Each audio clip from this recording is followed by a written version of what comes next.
Friends, I have met Jaishankar once or twice. When I was the chairman of the UGC, there was some problem about his service, and Gopal had come to UGC, and I am very happy that I was able to help him out. And then on a couple of occasions I met him in Hyderabad along with Professor Gopal. But I had no idea about his tremendous role in setting up this organization as well as in the Telangana movement. It is only now that I come to know that how involved and important he was. So I also contribute myself in the appreciation of his activities and his role in Telangana movement, and try to share some of my views on this occasion. But as a preliminary, I must say that in a very indirect form, I supported this movement. I am a student of Dr. Ambedkar. I studied him quite a lot. One of your speakers has made a mention. It was the writing and the views of Dr. Ambedkar which, in fact, promoted the creation of the state that we have created after 1956. The creation of course, the Andhra in the beginning, then Maharashtra and Gujarat, and later number of states based on the State Reorganization Commission. But later on, Jharkhand, Chhattisgarh, Uttarakhand. These were all based on the recommendation made by Dr. Ambedkar in one of his famous books, Thoughts on Linguistic State, where he had already given the different map of the states. And I think Telangana was one of them, and many other states which are created now was one of them. And when Professor C.H. Hanumantrao was writing a book on before the decision was announced in support of Telangana, he asked me about the literature by Dr. Ambedkar, and I referred him. I told him that there is a huge literature of Dr. Ambedkar on the reorganization of the state. In fact, Dr. Ambedkar began to write on the issues of states and federalism as back as 1938, and there are a series of writing by him. But most important writing is, of course, his Thoughts on Linguistic State, where he has actually identified as to how many states should be prepared, how many states we should have. And when the book of C.H. Hanumantrao was released in Delhi, I was one of the speakers. I participated in that. So I feel that as one of those who support the smaller states, I supported the initiative taken by the Telangana movement. The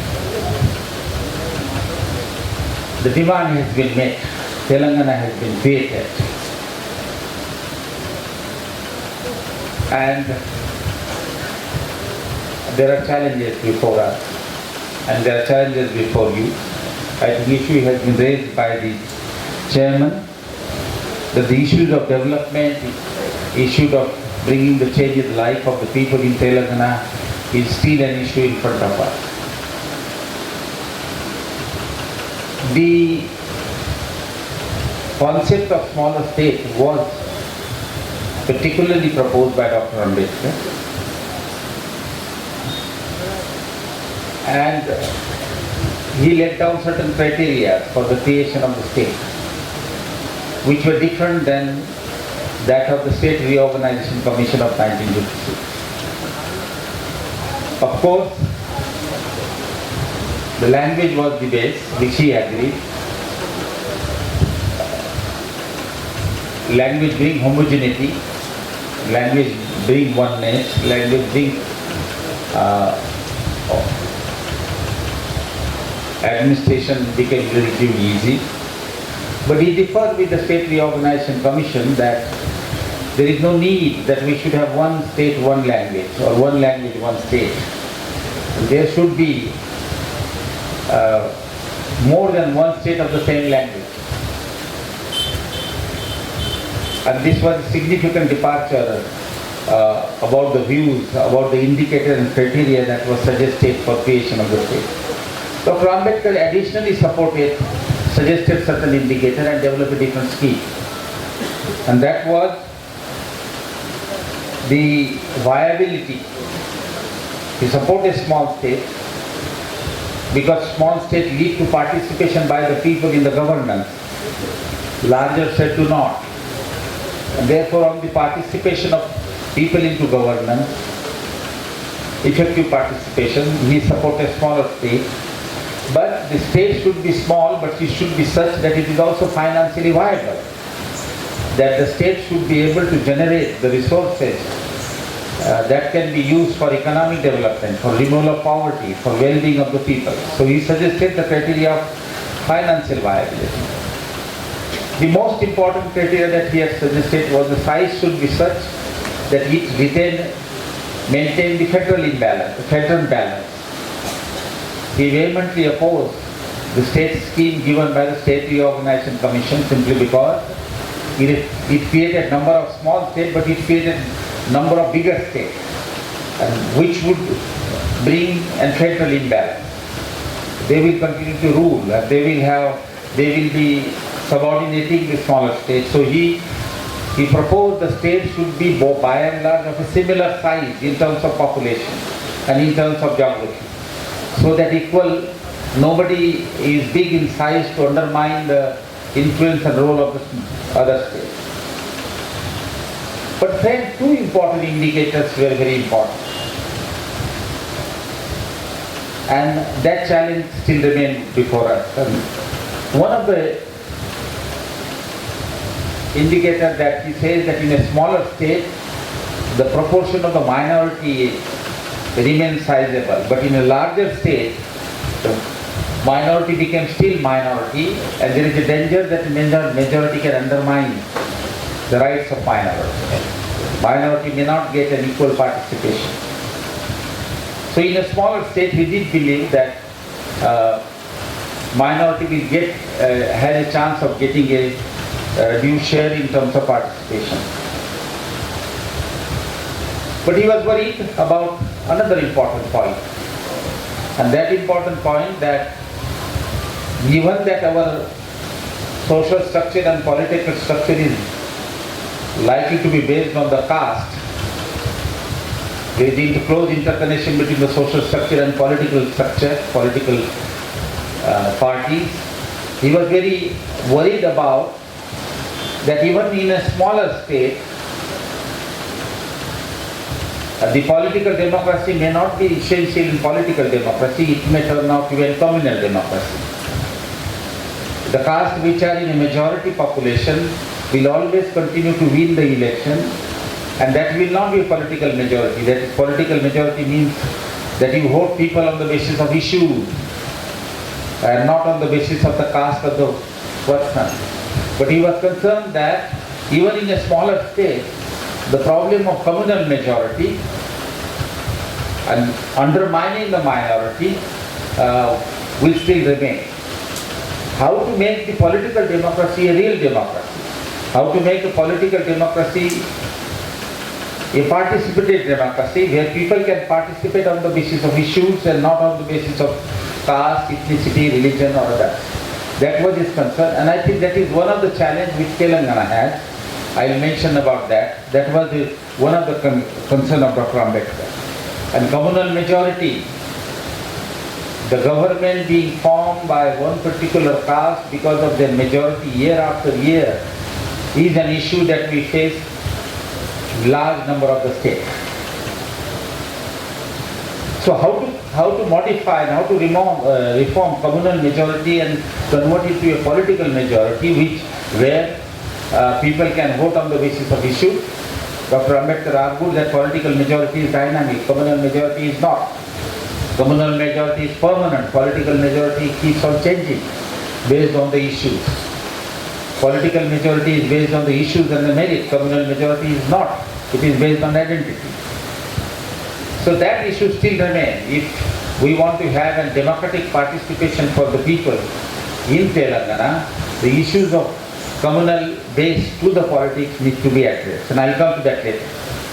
Second important issue which Dr. Ambedkar argued was that formation of the state, an argument in favor of a smaller state, is also based on the argument that everybody is treated equally and everybody has equal access to human right and human development.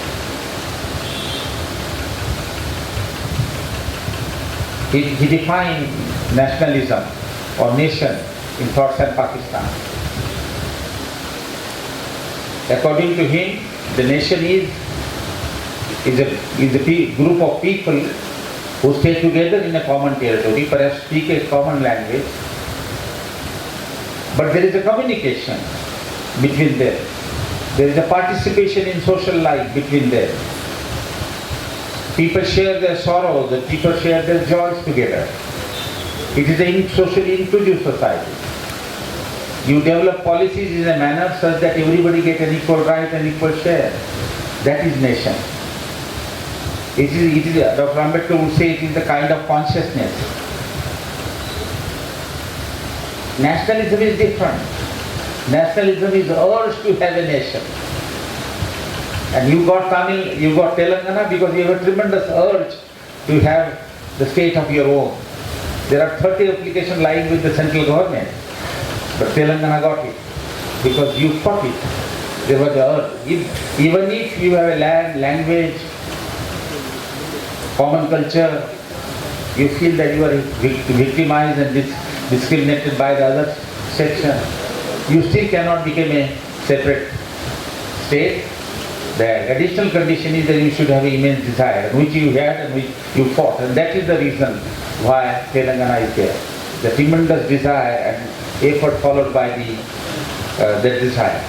But the goal of the small state, creating a small state, is not fulfilled unless everybody has an equal right, that there is an equality which prevails in economy and people are not poor, that everybody has equal access to education, that everybody has equal access to amenities, electricity, water, housing, and everybody has a reasonably good well-being. But at the same time, everybody enjoys same political rights, everybody enjoys same civil rights, everybody feels belonging to the state. That is the nationalistic feeling, sub-regional feeling, you may like to call it. By making everybody equal and by providing everybody equal opportunity, you develop the feeling of togetherness, oneness, and you became a nation much more closer. So the challenges before Telangana, in my view, are that first, that how it can make the democracy a participative democracy. Dr. Ambedkar argued that small state improve participation of people into governance. Now it doesn't happen automatically. Even if you are a small state, it is quite likely that the power is controlled only by few people. Power is controlled by some of the castes which are dominant castes. Power is controlled by some of the class which are economically dominant class. And the lower caste and the poor and the minority may not be a part of governance fully. So if Telangana as a small state has to be meaningful, then it has to have a participatory and inclusive democracy. And therefore you should find out the ways and means to give the share to the minorities in the governance of the state. That is the first challenge that you have. And you have to look around. Who controls power? Economically, do the economically powerful control power? Do the certain caste control power? And that was the worry of Dr. Ambedkar. In fact, Dr. Ambedkar, let me share with you, was worried about this issue of majority and minority as back as early 30s, where he submitted a memorandum to Simon Commission and expressed his view on roundtable conferences. He had suggested some alternative. Let me remember it. Let me share with you. Maybe you can think over it, because you are now experimenting a new thing.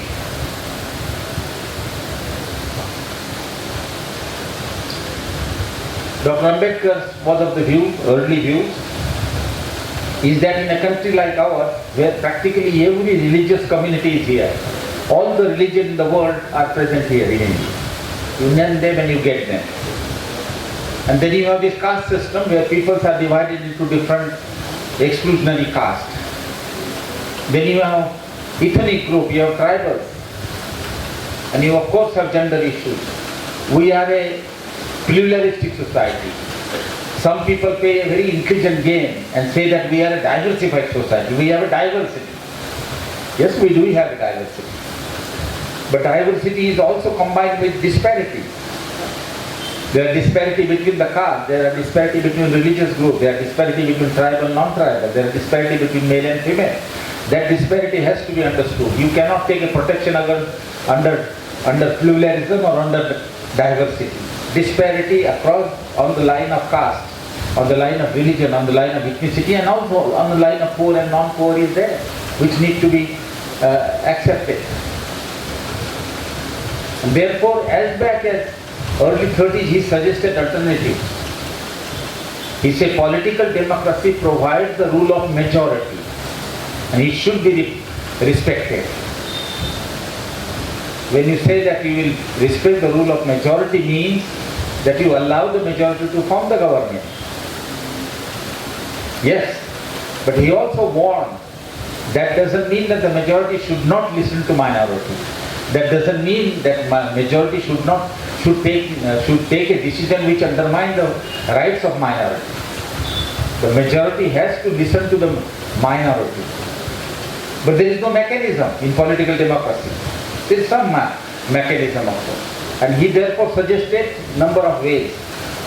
One way was, of course, representation to the Dalit and to the tribal in the parliament and the state assembly, so that they can participate. There is a demand for women, by women to have a share in the parliament, because they account half of the population, but they are only 12% in the parliament. But Dr. Ambedkar has suggested a very important way out. He said that the majority can form the government, but for important decisions, those decisions should be decided in the parliament by majority vote, including minority, and minority should have a say. Unless minority do not agree with certain decisions, this decision should not be considered, even if it by majority. Minority's consent, approval for a decision is necessary. And he went to the extent of saying that let the majority have the prime minister of their own, but let the house decide who will be the prime minister, including the minority. And unless 2/3 of minority say yes, the decision will not be taken. So the appointment of cabinet, appointment of prime minister, appointment of major decisions should be decided by the majority with the approval of minority. Then minority will not be undermined. Then the minority will not be suppressed. These were some of the suggestions of Dr. Ambedkar to develop safeguard against the repression of majority against minority. It is quite like. But this was not considered. The only demand that was considered was political reservation to scheduled caste and scheduled tribes, that they participate in the governance. Now I will only end this point by saying that there are political models, and Telangana has an opportunity. That Telangana should develop a system of governance in which smallness of the state will not automatically ensure that the poor people and the people get participation in the democracy. You will have to develop a political mechanism whereby minorities, poor, and everybody gets share in the governance, they have a voice in the governance, in policy making, in implementation. And the decision will have to be taken by the state, that if we want to make the democracy a participative democracy, then a mechanism will have to be worked. Everybody fought for Telangana, so everybody should have a share in decision making and governance. And so mechanism should be worked out. A feeling of frustration should not be developed among the people. This is the first point that I wanted to say. If we want to have a democratic governance and make the democracy useful to the people and to the minority. This was one of the concerns of Dr. Ambedkar. He had suggested finally, he was in favor of rural member constituencies. We have a proper share to the minorities in the government. This is the first point. Second point is, of course, that Dr. Ambedkar argued is that smaller state cannot deliver alone unless you have policies which will bring equality, which will bring improvement in the well-being of everybody. At a sub-regional level, it cannot be an united society or united a nation. A divided nation is not a nation. Division on the basis of caste, religion, ethnicity, divide nation. It doesn't make a nation. It is equality, it is freedom, it is participation which make the nation. And the feeling of oneness which has brought Telangana, if that feeling of oneness you have to retain, then you have to provide equal opportunity and increase in the level of living of everybody. Otherwise, those who are neglected, those who are poor, those with less education, those with less resources, those who are not, do not enjoy civic and political rights, will get divided. And the feeling of oneness and togetherness that you brought by creating Telangana may go down. So equality and equal development bring oneness, bring pride, and that is the challenge. I want to make you aware of some statistics of disparities in the state of Telangana. You are doing good on the level of poverty. At the state level, people may agree, people may disagree, but at state level in 2012, about 9 to 10% poor are people in Telangana, which is a low figure compared to the all India, compared to my own state of Maharashtra, where poverty is 70%. But the scheduled castes are 17%, ST are 14%, OBC 7, and other castes are 5% only. So poverty of the scheduled caste is 3 times higher than that of high caste. Poverty of OBC is almost 2 times low compared to the scheduled caste. The poverty of scheduled caste is the highest, tribal is little less. How will scheduled caste feel a part of the state if they are not equally benefited from the scheme? Even the population of scheduled caste is about 18%. So the first challenge before Telangana government is to develop policies for the scheduled caste, scheduled tribe, nomadic, semi-nomadic. Focus on them so that they are brought on par with others. And they are also developing the confidence in the state. The roots of poverty are where? The roots of poverty are access to resources, access to land, access to capital, access to business, access to industry. I had a look at the figure for 2012, and what do we get?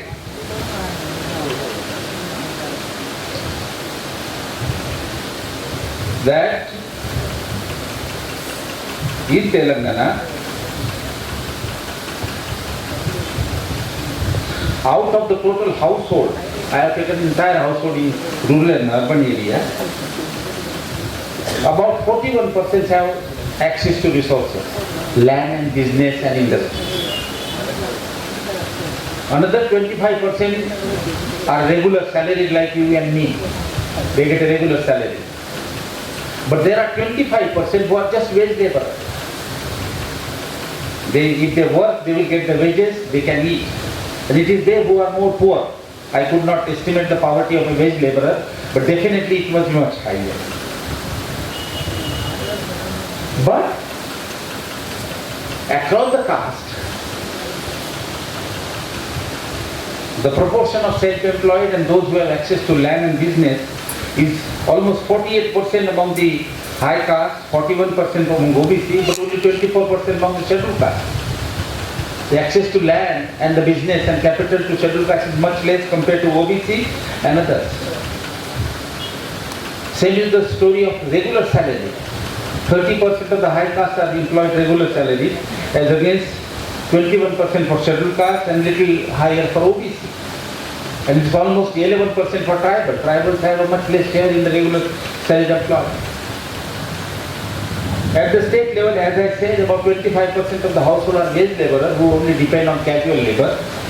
But this proportion is 43% among the scheduled caste. Because they did not have access to land, right to land in the past. 43% of the scheduled caste are wage laborers. And they are the most poor.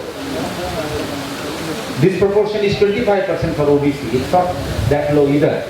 But only 8% of the high caste are wage laborers. So the scheduled caste do not have access to land and access to capital,